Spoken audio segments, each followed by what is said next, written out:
हरे कृष्ण कृष्ण कृष्ण हरे हरे, हरे राम राम राम हरे हरे। हरे कृष्ण। जैसा कि अभी हम चर्चा कर रहे थे कि हम जो कुछ भी कार्य कर रहे हैं, जो कुछ भी सेवा कर रहे हैं, तो शील प्रभुपाद की प्रसन्नता के लिए करो। शील प्रभुपाद प्रसन्न होंगे तो भगवान स्वयं प्रसन्न होंगे।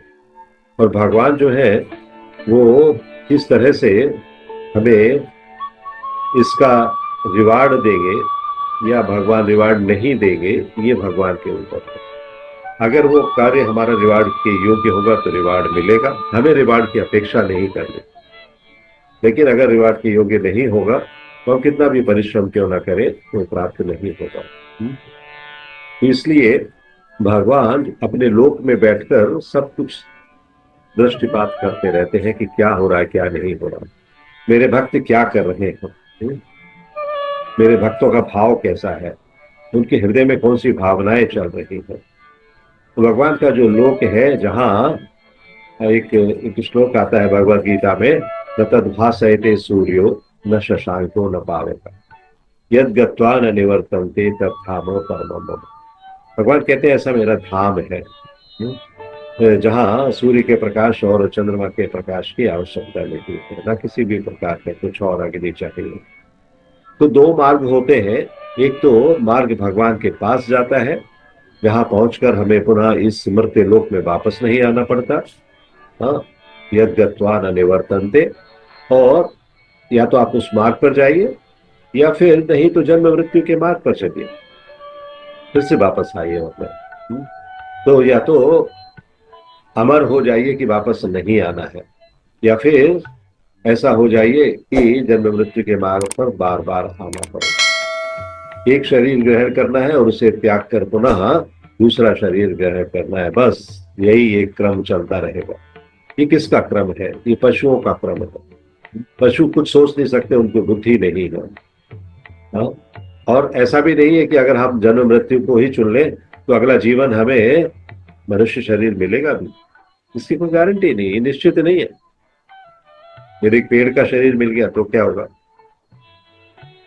हजारों वर्षों तक एक स्थान पर खड़े रहेंगे। कुछ दिनों पहले आपकी क्लास में या शायद दूसरे किसी क्लास में पढ़ रहा था ना, प्रभुपाद ने जिक्र किया था कि सैन फ्रांसिस्को में एक स्थान पर एक पेड़ खड़ा हुआ है, इसे रेड ट्री कहते हैं। और वो रेड ट्री 7,000 वर्ष से खड़ा हुआ है, ऐसा कहा जाता है। 7,000 ईयर्स। क्या फायदा है? कौन सी भगवान की सेवा कर रहा है वो? अगर आपको वृक्ष की योनि मिल गई और आप 7,000 वर्ष तक, 10,000 वर्ष तक खड़े भी रहे, ऐसे अनेक योनियां हैं, तो आप भगवान की किसी सेवा के योग्य तो होंगे नहीं। इसलिए मनुष्य योनि जरूरी है, जहां आकर आप अपनी बुद्धि का उपयोग भगवान की सेवा में कर सकते हैं। तो समझ लीजिए कि ये 7,000 वर्ष या 10,000 वर्ष या इवन 50-100 वर्ष भी खड़े रहने का अगर आपको संयोग हुआ तो वो कितना बड़ा दुर्योग है। संयोग नहीं है, दुर्योग है। क्या आप स्थिर तौर पर खड़े हुए हैं? कितना बड़ा दंड है ये। यदि किसी से कहा जाए कि 1 घंटा ऐसे स्थान पर खड़े रहो, तो वो 10 बार इधर से उधर अपने पग को बदलेगा, कभी इस पग के सहारे, कभी उस पग के सहारे, और सोचेगा कि क्या क्या कब ये 1 घंटा पूरा होगा। और वो पेड़ वहां 7,000 वर्ष से खड़ा है। श्रील प्रभुपाद उसके लिए बड़े चिंतित है, उस वृक्ष के लिए। अपने लेक्चर्स में उन्होंने उसकी कई बार व्याख्या की है। उसे तनिक की भी स्वतंत्रता नहीं है कि वो 1 इंच भी हिल जाए। हम्म, तो ये भी एक दुर्भाग्य है कि हमें ऐसा अवसर मिलता है कि हम 84 लाख योनियों में भटकते भटकते, देहांतर प्राप्ति करते करते ऐसी स्थिति में पहुंच जाए कि फिर हजारों वर्ष के लिए एक ही स्थान पर अटक जाए। ये सब हमें समझ में आना चाहिए, क्योंकि हम भक्ति मार्ग पर हैं। भक्ति मार्ग पर चलते हुए हमें इन सब चीजों का ज्ञान होना चाहिए कि क्यों हम इस मृत्यु संसार वर्तमनी, जिसे कहा जाता है ना, इस संसार में क्यों फंसे हुए हैं, क्यों माया की लहरों के थपेड़े खा रहे हैं, क्यों हम वो लगातार दंड के भागी बन रहे हैं। भक्ति विनोद ठाकुर अपने भजन में कहते हैं कि आपको माया रूपी नदी में फेंक दिया गया और उस नदी में हिचकोले खा रहे हैं आप। कभी डूब जाते हैं, कभी ऊपर आ जाते हैं। परंतु इसमें बहुत कष्ट है, आनंद नहीं है, बहुत कष्ट है। लोग स्कूबा डाइविंग करने के लिए जाते हैं, पैसा खर्च करते हैं, कुछ कुछ और तरीके के वाटर स्पोर्ट्स करते हैं, बहुत पैसा खर्च करते हैं, और वो समझते हैं बड़ा एंजॉय हो रहा है। लेकिन माया जब ऐसे थपेड़े मारती है अपने समुद्र में डालकर, तो जो मार पड़ती है वो मार में आनंद नहीं आता है, बड़ा कष्ट होता है। तो मृत्यु संसार वर्तमनी, कभी मनुष्य शरीर मिला और कभी पेड़ का शरीर मिला, कभी देवता का शरीर मिला, कभी लाट साहब का शरीर मिला। तो इस तरह से विभिन्न प्रकार के शरीर मिलते रहते हैं, कभी कुत्ते बिल्ली का शरीर मिला। ये सब हमारे हाथ में नहीं है। किसके हाथ में है? ये तो प्रकृति के हाथ में है। जैसा कर्म करेंगे वैसा शरीर मिलेगा। प्रकृति क्रियमाणानि गुणे कर्माणि सर्वशः। तो प्रकृति अपने हिसाब से हमें वो स्थान देती रहती है जो हमारे लिए डेस्टाइंड होता है, भवितव्य होता है। प्रकृति के वश में है देवी हेषा गुणमयी। भगवान क्या कहते हैं? देवी हेषा गुणमयी मम माया दुरस्या। तो जब आप प्रकृति के वश में रहेंगे तो आपको लहरों में फंसना पड़ेगा, लहरों से आप बाहर नहीं आ सकते, क्योंकि भगवान की माया रूपी प्रकृति को पार करना बहुत ही मुश्किल, असंभव है। और प्रकृति के कानून जो है वो सबके लिए एक जैसे हैं, उनमें कोई परिवर्तन नहीं हो सकता। मृत्यु संसार वर्तमनी, इसे समझना चाहिए हमें। इसलिए हम लोगों के लिए क्या उचित है कि भगवान जिस धर्म के बारे में बता रहे हैं उसे हमें समझना चाहिए। भगवान जिस धर्म का वर्णन करते हैं वो धर्म क्या है, उस धर्म को समझिए और उसमें श्रद्धा रखिए। ये मत सोचिए कि भगवान को जो कहना है कहने दीजिए, हम उनकी बात नहीं मानेंगे। ऐसा आप बाकी सबके बारे में करिए, लेकिन भगवान के बारे में मत करिए। भगवान के बारे में यदि ऐसा करेंगे तो भगवान इतना बड़ा पनिशमेंट देते हैं कि हम उसकी कल्पना भी नहीं कर सकते। और यदि आप ऐसा सोच रहे हैं कि भगवान को कहने दीजिए, हम तो अपने मन की करेंगे, तो ये ऐसे ही है जैसे कि आप आत्महत्या कर रहे हैं, अपने गले पर स्वयं छुरी चला रहे हैं कि मुझे अब समाप्त हो जाना है। ऐसा काम नहीं करना चाहिए। मनुष्य जीवन को व्यर्थ नहीं गंवाना है। 84 लाख योनियों में भ्रमण करते करते हमें ये जीवन मिला है। हमें पता नहीं कौन कौन से शरीर मिले थे, उसके बाद बड़े पुण्य से भारत भूमि पर हम सब इस भारत भूमि पर आए हैं, और यहाँ हमें आकर जन्म लेने का मौका मिला है मनुष्य शरीर में। यह अत्यंत दुर्लभ है। चैतन्य महाप्रभु ने कहा, ये आप लोग बार बार बोलते हैं उसको,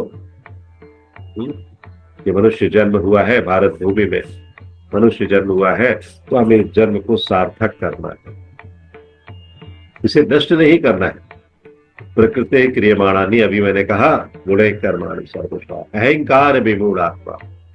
तो आजकल लोगों में बड़ा अहंकार है। किस बात का अहंकार है? कि we are human beings, we will do this, we will do that. हम बड़े अधिकारी हो गए हैं, हमें सबको बहुत अहंकार है। अहंकार चलिए ठीक है, किंतु विमूढ़ आत्मा बन के अहंकार होना वो ऐसे है कि एक तो विष है, और वो विष जो है उसको सांप ने और पी लिया है तो और ज्यादा विषैला हो गया, ऐसा।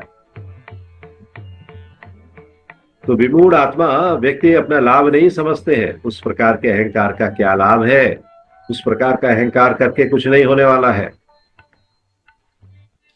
हो सकता है कि अपने घर में आप बहुत बड़े आदमी होंगे, करोड़पति होंगे, अरबपति होंगे, संसार के दूसरे सबसे धनी व्यक्ति होंगे या पहले सबसे बड़े धनी व्यक्ति होंगे, लेकिन भगवान के यहाँ आप क्या है? भगवान के यहाँ आप जैसे बाकी सब है वैसे ही। भगवान को कोई अंतर नहीं पड़ता है, चाहे आप कोई भी क्यों ना हो, कोई भी। आपको प्रकृति का कानून मानना ही पड़ेगा। प्रकृति के लिए मानना, नहीं मानोगे तो प्रकृति जबरदस्ती मनवा लेगी, आपको उस हाल में डाल देगी, आपको मानना ही पड़ेगा।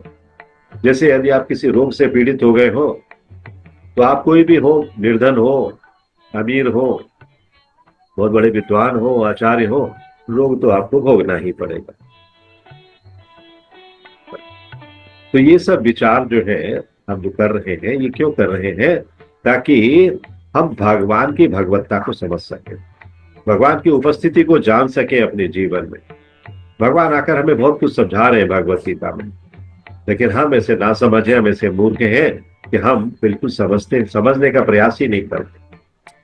ये कोई श्रील प्रभुपाद ने बनाई हुई पुस्तक नहीं है भगवत गीता। श्रीमद् भगवत गीता को भगवान ने स्वयं कहा है, इसलिए भगवान कहते हैं श्रद्धा पुरुषा धर्मस्य परंतपा। श्रद्धावान। भगवान बताते हैं कि इस ज्ञान में जिसकी श्रद्धा नहीं है उसे क्या प्राप्त होगा? निवर्तनते मृत्यु संसार वर्त में नहीं, बार बार आता रहेगा और आत्महत्या करता रहेगा। ये नहीं करना चाहिए। भगवान की बात सुननी चाहिए और उसे अपने जीवन में पालन करना चाहिए, वरना माया की लहरें तो आपको थपेड़े मार ही रही हैं। मनुष्य जीवन इसलिए नहीं दिया गया है कि जो इच्छा आए वो करो, जो इच्छा हो वो करो। इसका मतलब है अहंकार विमूढ़ आत्मा। हमें अहंकार है इस बात। We are human beings, we can do anything. नहीं, ये सोचना कि कर्ता अहम मन्यते, मैं करता हूं, हम किसी को नहीं मानते, भगवान क्या होंगे, ये सब आसुरी विचार है, डेमोनिक थॉट है। इसे छोड़ देना चाहिए। इसलिए हमें किस मार्ग पर जाना है वो मार्ग समझना चाहिए। दो प्रकार के मार्ग बताए गए ना, एक प्रवृत्ति मार्ग और निवृत्ति मार्ग। प्रवृत्तिम च निवृत्तिम च जना न विदुरासुरा। असुर नहीं जानते हैं कि उन्हें किस मार्ग पर जाना है और क्यों जाना है।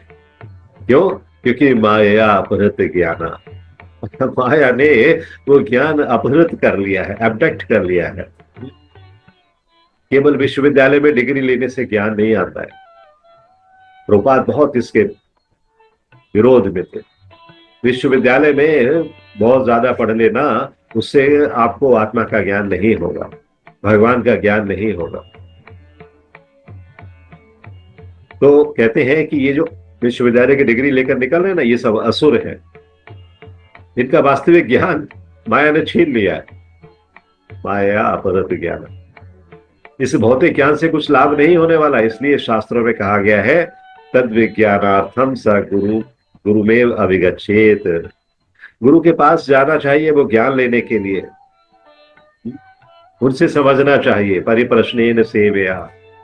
यदि हम लगातार गुरु से जिज्ञासा करेंगे तो हमें वो ज्ञान प्राप्त होगा। यही मनुष्य जीवन के लिए उचित मार्ग है। इसलिए हमारी वैदिक सभ्यता में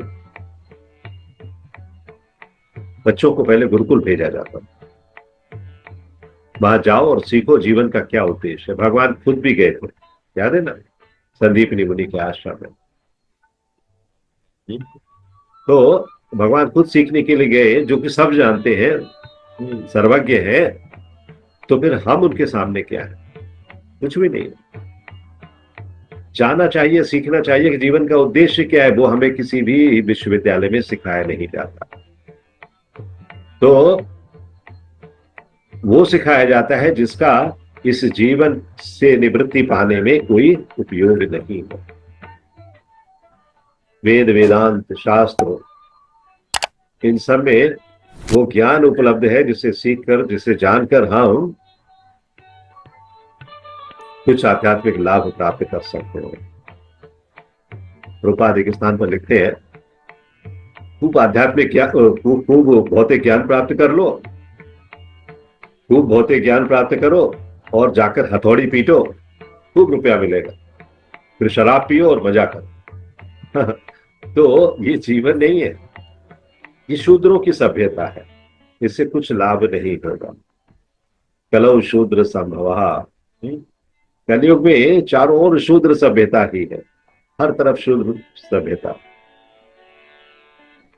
पाश्चात्य देशों की बात करते हुए श्रील प्रभुपाद ने बार बार बताया है कि पाश्चात्य देशों में इतने कारखाने हैं, वे सब वहां काम करने वाले लोग और जो कारखाने वाले लोग हैं सब ही शूद्र हैं। क्या करते हैं? दिन रात मेहनत करते हैं, शराब पीते हैं और मजा करते हैं।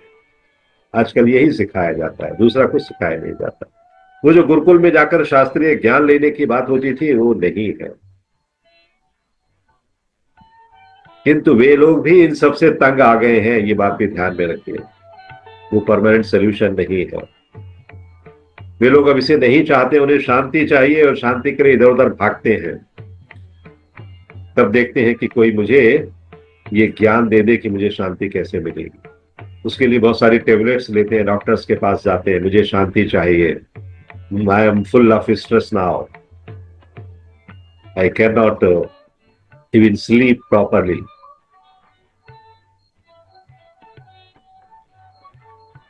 तो प्रभुपाद को जब ये विदेशी शिष्य मिले तो बहुत प्रसन्न हुए, पहले नहीं बाद में, जब उनको रियलाइजेशन हो गया कि हम सही जगह आ गए। कहते हैं कि स्वामी जी, यदि आपके साथ हमारी भेंट नहीं होती तो हम लोग आत्महत्या कर लेते। और वास्तव में ये बात सही, तो आत्महत्या बहुत हो रही थी। जो सोशल डिपार्टमेंट है अमेरिका का बहुत परेशान था कि सुसाइड रेट है बहुत ज्यादा बढ़ गया है। और जब स्वामी जी वहां पहुंचे और स्वामी जी ने लोगों को जीवन जीने की कला सिखाई तो उस डिपार्टमेंट ने ही अप्रिशिएट किया कि आपने इतने सारे लोगों को इस राह से हटा लिया है, जो हम नहीं कर पाए वो आपने कर दिया है।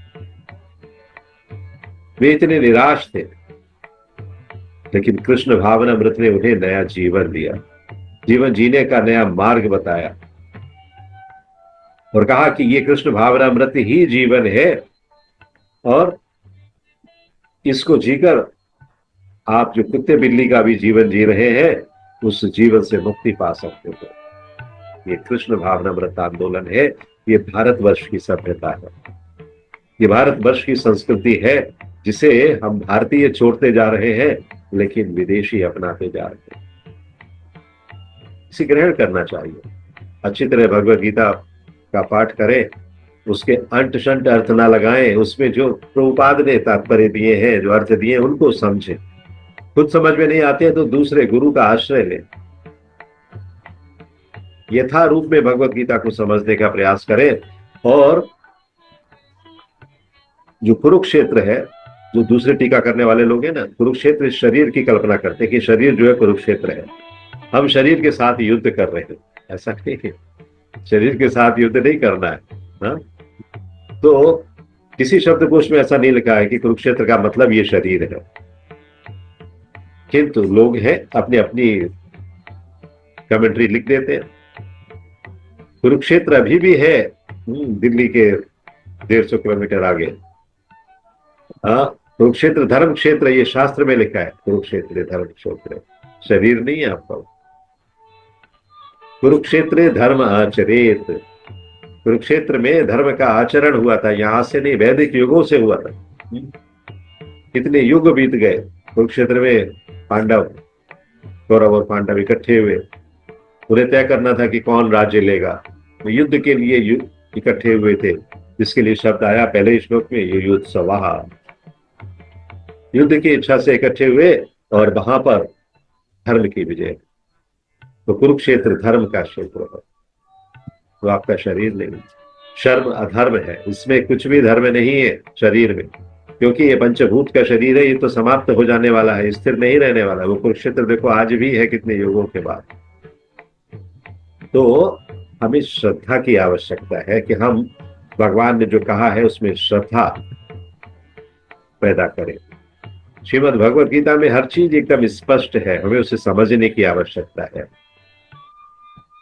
तो बात कहते हैं, तो बात का एक एक कथन बहुत ही इंपॉर्टेंट है। कहते हैं अंट शंट मत बको, भगवत गीता को जैसा बताया गया है वैसा पढ़ के समझो, उस्तादी करने की कोई जरूरत नहीं है। उस्तादी मतलब अपना दिमाग मत लगाओ। जिनमें श्रद्धा नहीं है वे समझते ही नहीं है कि भगवान की प्राप्ति से क्या होगा, भगवान को क्यों प्राप्त करना है, भगवान को बैठा रहने तो उनके लोक में, क्यों डिस्टर्ब करते हैं? ना भगवान हमें डिस्टर्ब करे ना हम भगवान को डिस्टर्ब करें, हो गया जीवन। हाँ, क्या ऐसा है? भगवान तो प्रसन्न होते हैं कि अगर आप उन्हें डिस्टर्ब करने जाओगे। आप भगवान का एक बार भी नाम लोगे, भगवान तुरंत डिस्टर्ब होंगे, समझ जाएंगे अरे कोई मेरा नाम ले रहा है। आप एक फूल अर्पित करोगे, भगवान समझ जाएंगे कोई मुझे फूल अर्पित कर रहा है। जल अर्पित करोगे, भगवान समझ जाएंगे कि कोई मुझे जल अर्पित कर रहा है। तो भगवान डिस्टर्ब नहीं होते, भगवान तो प्रसन्न होते हैं अपने भक्तों की सेवा से, और सेवा प्राप्त करना चाहते हैं। ऐसा कौन है इस जगत में जो सेवा का इच्छुक ना हो? कोई है क्या?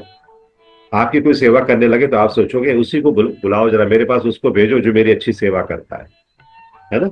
आप उसी को बुलाना चाहते हो। मान लीजिए आप कहीं गए, आपको किसी भक्त ने एक सेवा में एक युवक लगा दिया कि ये प्रभु जी आए हैं स्वीडन से, इनकी सेवा करना। उसने बड़ी अच्छी सेवा की, दूसरे दिन उसका कॉलेज हो गया, वो कॉलेज चला गया। दूसरे दिन वो प्रभु ने दूसरे व्यक्ति को भेज दिया, आप जाओ स्वीडन से प्रभु है, उनकी सेवा करो। वो वैसी सेवा नहीं कर रहा है। तो आप तुरंत फोन करके कहोगे अरे प्रभु ये जो सेवक आपने दिया है इसको हटा लो, इसकी जरूरत नहीं है, इससे तो हम ही कर लेंगे। कल वाला अगर सेवक उपलब्ध है तो उसको भेज दो आप। भगवान भी यही करते हैं। अच्छी सेवा करोगे, भगवान आपको मांग के बुलाएंगे कि भैया जो पहले सेवा कर रहा था उसी को भेज दो, ये तो सेवक कुछ बेकार का है, कुछ करता नहीं। तो भगवान के पास जाना, भगवान की सेवा करना, यही जीवन का उद्देश्य है, जिसे हम जानते नहीं है, हम भूल गए हैं। भगवान की बहिरंगा शक्ति में फंस गए हम। तो मूर्ख व्यक्ति नहीं जानते हैं कि जब तक वे भगवान के पास नहीं पहुंचेंगे तब तक असली सुख नहीं मिलेगा। असली सुख तभी मिलेगा जब आप भगवान के पास पहुंच जाएंगे। हमारे आजकल के नेता लोग कहते हैं हमने ये योजना बनाई है, वो योजना बनाई है, हम ऐसा कर रहे हैं, वैसा कर रहे हैं, इससे बहुत आराम मिलेगा, बहुत सुविधा मिलेगी। लेकिन कुछ भी योजना बनाते रहो, माया बहुत तेज है। देवी हेषा गुर नहीं मम माया दुरत्यया। इसको पार पाना बहुत मुश्किल है। जब तक आप भगवान की शरण नहीं लेंगे, आपको हर तरह से कष्ट ही प्राप्त होंगे। मामे ये प्रपद्यन्ते माया मेताम तरन्ति। तो जब तक आप भगवान के चरणों में शरणागत नहीं होते हैं तब तक हमें कष्ट उठाना पड़ेगा। और जब ये कष्ट उठाना पड़ेगा तब पता चलेगा कि मृत्यु संसार कितना कठिन है। एक बार मरना, फिर माँ के पेट में फिर से प्रवेश करना, हाथ पैर बंधे रहना, 10 महीने तक घुटन में रहना, तो उससे बड़ा कष्ट और कुछ नहीं है। और आजकल तो माँ भी इतनी चतुर हो गई है, वो कष्ट उठाना नहीं चाहती है, जाते हैं डॉक्टर के पास, सर्जरी करके निकाल दो। तो या जन्म से पहले ही बच्चे को मार देते हैं। ये सब समझना चाहिए, हम कौन से पाप भोगने की तैयारी कर रहे हैं। बच्चे भी, बच्चे के स्वरूप में पैदा होने के पहले भी हम कितने कष्ट में होते हैं, और पैदा होने के बाद, जन्म के बाद कितने और कष्ट भोगते हैं। तो आनंद कहाँ है? कौन से आनंद की बात कर रहे हैं? हमारे पास अपना कुछ भी नहीं है। ये जो कष्ट है ना, ये कष्ट मृत्यु संसार वर्तमनी के कारण हो रहा है। महापापी जीव मां के पेट से निकलते ही नहीं है। हाँ, तकलीफ में वही समाप्त हो जाते हैं। कष्ट उठा रहे हैं, तो ये कष्टों को उठाने के लिए मानव देह नहीं मिला है। हमें ये मानव देह इसलिए मिला है कि हम भगवान की सेवा कर सकें, भगवान का गुणगान कर सकें, भगवान का कीर्तन कर सकें, भगवान के नाम में रुचि ले सकें। हरे कृष्णा कृष्ण कृष्ण हरे हरे, हरे Ram Ram Ram Hare Hare Krishna. If you like this video, press the like button and share it with your family and friends. If you want to watch more such videos, please subscribe to our channel, and for getting updates, press the bell icon.